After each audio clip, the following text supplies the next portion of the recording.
I want to thank you for being with us. Bombshell tonight.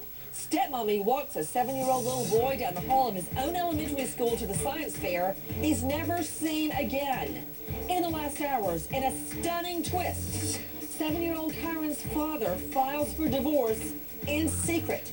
The court slapping stepmom Kyron Horman, the last person to see the boy alive, with a restraining order. The search for Kyron Horman getting more national attention, focusing primarily on Kyron's stepmother, Terry Horman. She's the last known person to see Kyron before he disappeared. How can a little boy disappear from his elementary school science fair? The father of the missing 7-year-old has filed for divorce from the boy's stepmother. 7-year-old Kyron Horman. He was driven to school by his stepmother. Kyron's family are asking the community's assistance regarding anyone who may have seen Terry Horman, his stepmother, and or the truck that she was driving. She said that she was walking him to the class and she waved at him and turned around and left. Kyron never made it to class. So there was a very, very brief period of time when something could have happened to that little boy, and I'm talking seconds. We are taking your calls live tonight. An explosive development in the search for 7-year-old Kyron. In the last hours, even without the knowledge of the stepmother, we learned that Kyron's biological father files for divorce. Not only that, the court slaps the stepmother, the last person to see Kyron alive, with a restraining order, ordering the former school teacher to stay away from the children and firearms.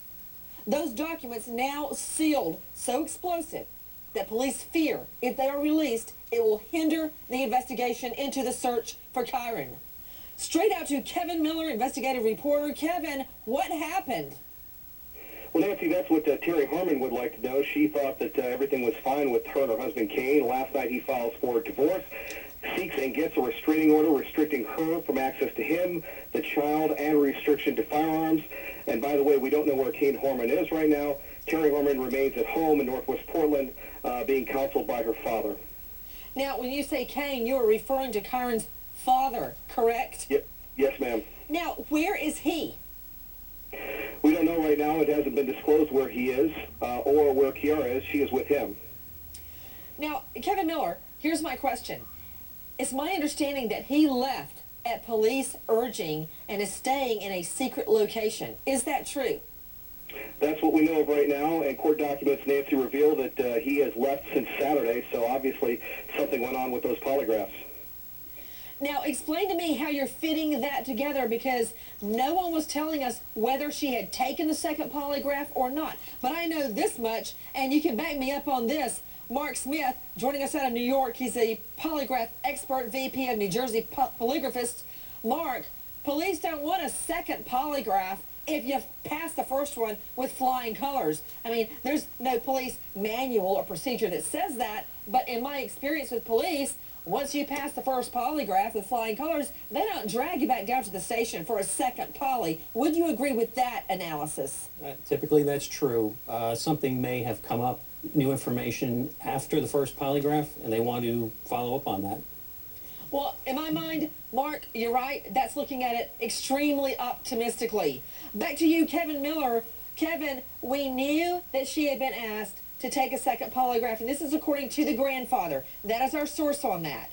We did not know she had actually taken it. Do you believe, Kevin, that she had taken and likely failed that second polygraph?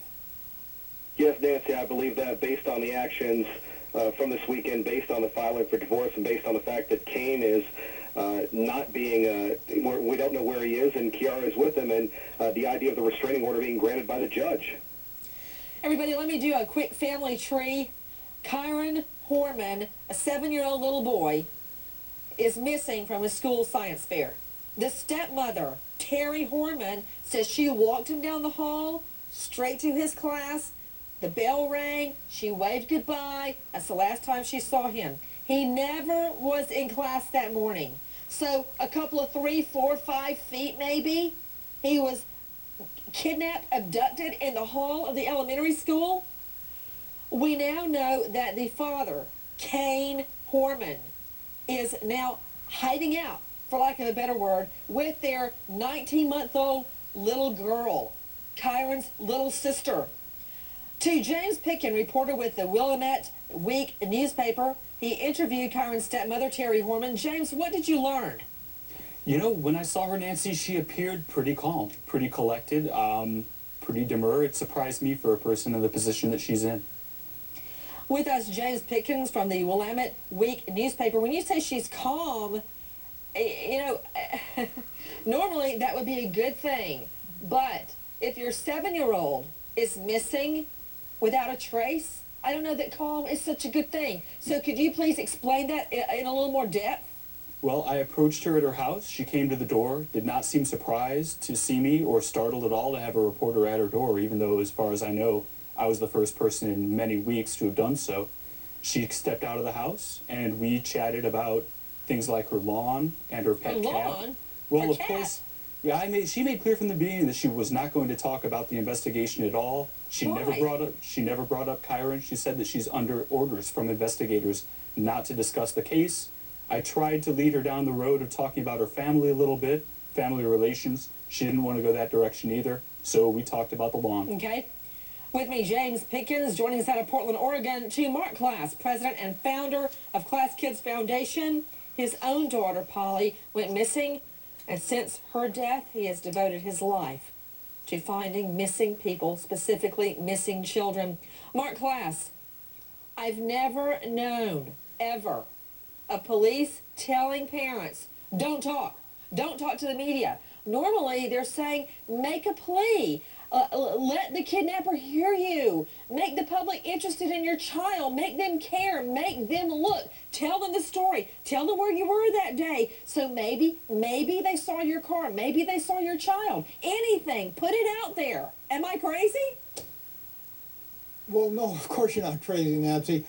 Prior to Polly's abduction, in fact, that was what they told people. They told people to sit by the phone, wait for the ransom call to come in. They told people that reporters were not their friends, that they were their enemies, and the best thing to do was to step back. I believe we started to change all that with Polly because, quite frankly, a television reporter came up to me and said, I want an interview. I said, no, I'm not going to do any interviews. I don't want to be the next crying parent on TV for people's entertainment. She said, I can get more publicity for your child with 10 seconds on the evening news than you can get by nailing flyers on telephone poles for the next 100 years. And that changed everything for me. I understood exactly what she meant. I have never turned down an interview since then, much to the consternation of many people, I'm sure. But there is no better advocate for a missing child than a family member out there talking about them, humanizing them, asking people to come out and help find them. Everybody, you are seeing photos from TwixPics.com of Terry Moulton Horman. This is the 2005 Emerald Cup bodybuilding competition. She was also a former school teacher, and as of right now, she is a subject of a restraining order. The court slapping Terry Horman with a restraining order ordering her to stay away not only from firearms, but from her own children, including, I believe the child is about 19 months old, a little girl, as well as Kyron Horman, the 7-year-old, now missing. Out to the lines, Nancy in Pennsylvania. Hi, Nancy. Hi, Nancy. It's a pleasure to get through and to speak with you this evening. Likewise. My question is about getting an expert to interpret Terry's body language, because I find it interesting, to say the least, when she is trying to act like, basically, like she's consoling the biological mother. She looks up at her at one point, almost like in disbelief, like, why are you crying? Why are you upset? Because to me, I see no emotion, nothing out of her. She appears very detached. Let's unleash the lawyers. Joining us tonight, Bradford Cohen out of Miami, Raymond Giudice out of Atlanta. What say you about her demeanor, Giudice?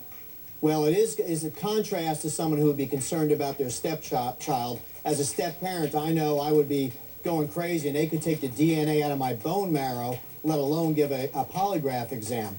What about it, Cohen? It looks like the biological mom wants nothing to do with her whatsoever when she's hugging her and consoling her. You can see that there's definitely a rift there, and that rift has been expanded with the recent news that you heard today. And to Dr. Janet Taylor, psychiatrist.